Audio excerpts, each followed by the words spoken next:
وہ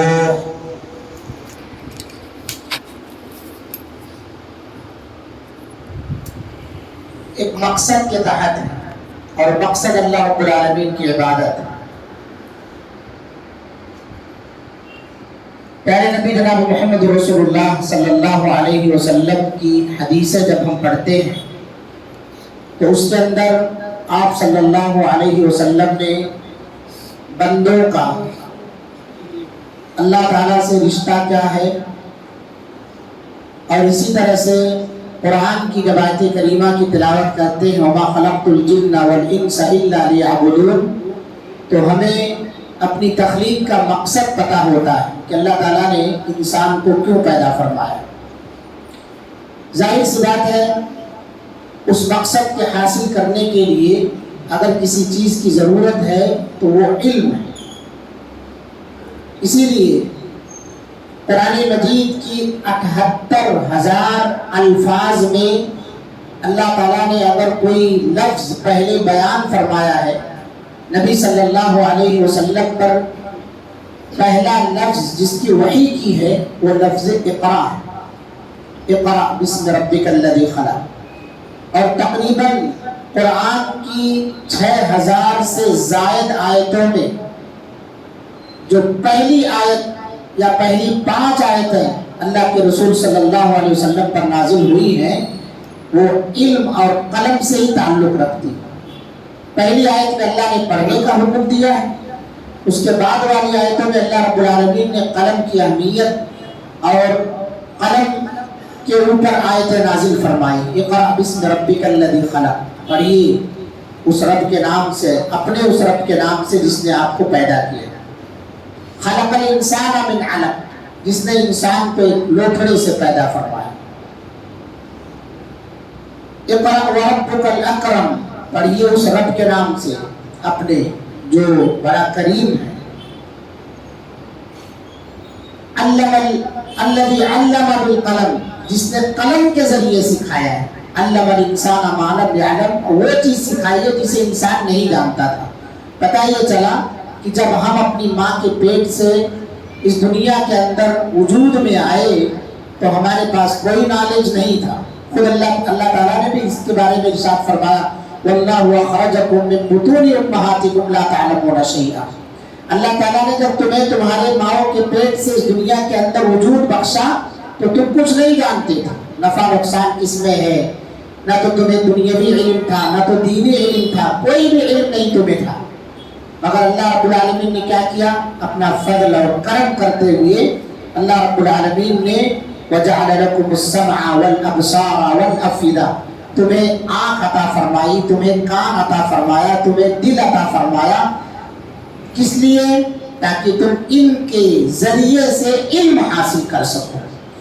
کانوں سے سن لو، آنکھوں سے دنیا کے مشاہدات کرو، تجربات کرو، اور جو اللہ تعالیٰ کی دلیلیں ہیں توحید پر، اللہ رب العالمین کی جو علامتیں ہیں دنیا کے اندر، اس میں غور و فکر کرو، پھر اسے اپنے دل کے اندر محفوظ کر لو۔ یہ 3 بہت اہم وسیلے ہیں علم حاصل کرنے کے لیے۔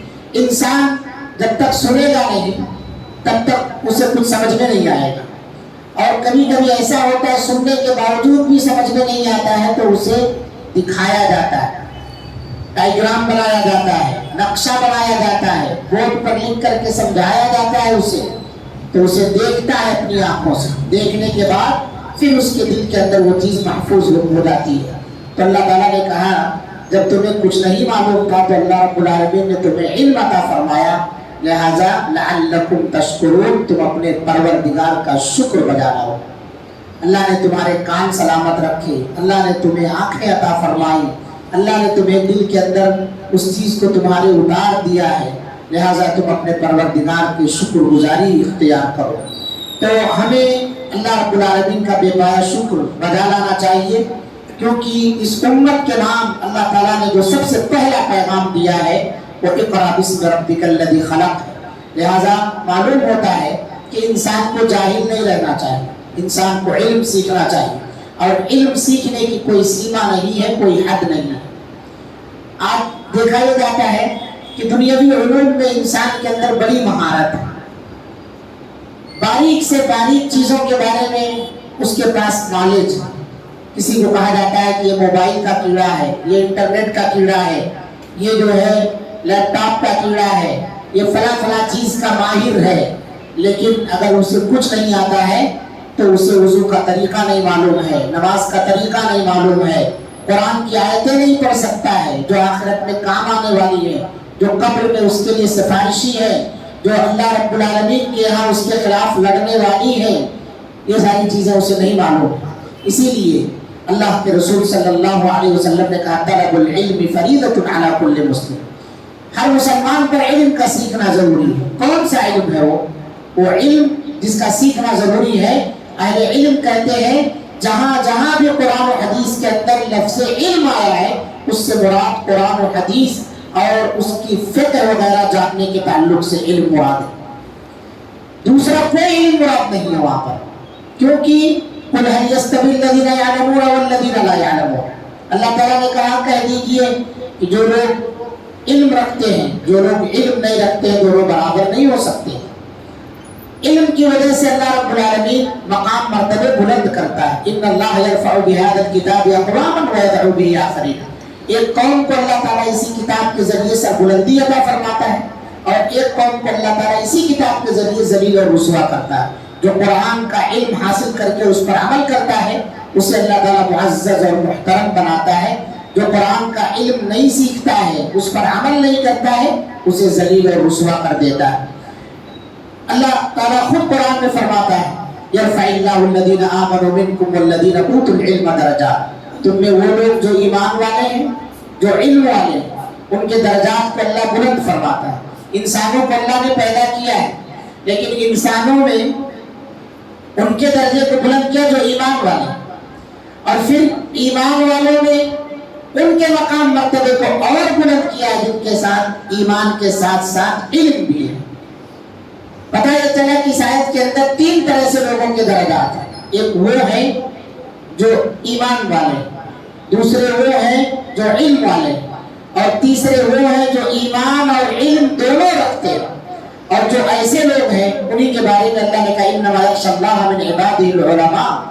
اللہ کے بندوں میں اللہ سے سب سے زیادہ ڈرنے والے علم والے، اور انہی علم والوں کی اللہ تعالیٰ نے فضیلت مقام مرتبہ بیان کرتے ہوئے فرشتوں کے ساتھ جوڑ دیا ہے. جہاں توحید کی گواہی کی بات آئی ہے وہاں علم والوں کو اللہ تعالیٰ نے فرشتوں کے ساتھ جوڑ دیا ہے. شہید اللہ انہ لا الہ الا هو والملائکۃ وَأُولُو الْعِلْمِ قَائِمًا بِالْقِسْطِ. شہید اللہ خود گواہی دیتا ہے کہ اللہ تعالیٰ کے علاوہ کوئی سچا معبود نہیں. فرشتے اس بات کی گواہی دیتے ہیں اور علم والے گواہی دیتے ہیں. معلوم یہ ہوا توحید کی گواہی آپ اس وقت تک نہیں دے پائیں گے جب تک آپ کے پاس توحید کا علم نہیں ہوگا. تو اس لیے ہم فجر کی نماز کے بعد عقیدے کے اوپر انشاءاللہ العزیز مسلسل اس ماہ رمضان میں درس سنیں گے. آج کا جو ہمارا پہلا درس ہے وہ علم کی اہمیت اور فضیلت کے اوپر ہے. علم حاصل کرنا یہ عبادت، نفلی عبادت کرنے سے بہتر ہے. آپ نفل پڑھتے جائیں اور علم کے حلقے میں بیٹھیں، اس سے بہتر یہ ہے کہ آپ اپنی جہالت دور کریں. کیونکہ اللہ کے رسول صلی اللہ علیہ وسلم کی حدیث ہے ان فضل العالم علی العابد کفضل القمر لیلۃ البدر علی سائر الکواکب. عالم کی فضیلت ایک عبادت گزار پر ایسے ہی ہے جیسے چاند کی کفضل القمر لیلۃ البدر، جیسے 14ویں رات کے چاند کی فضیلت تمام ستاروں پر. جب 14ویں رات کا چاند نمودار ہو جاتا ہے سارے ستاروں کی روشنی مار پڑ جاتی ہے، پھیکی پڑ جاتی ہے. نبی کریم صلی اللہ علیہ وسلم مسجد نبوی میں ایک مرتبہ آئے تو دیکھا کہ کچھ لوگ نفلی عبادت میں مصروف ہیں اور کچھ لوگ حلقہ بنا کر کے علم حاصل کر رہے ہیں. اللہ کے رسول صلی اللہ علیہ وسلم اس حلقے میں آ کر کے بیٹھ گئے جہاں لوگ بیٹھ کے علم حاصل کر رہے تھے. تو اس سے یہی معلوم ہوتا ہے کہ علمی حلقے میں بیٹھنا، علمی دروس میں شریک ہونا اور نفلی عبادات کرنے سے لاکھ درجہ بہتر ہے. فضل العلم خیر من فضل العبادہ. نفل یعنی زائد یا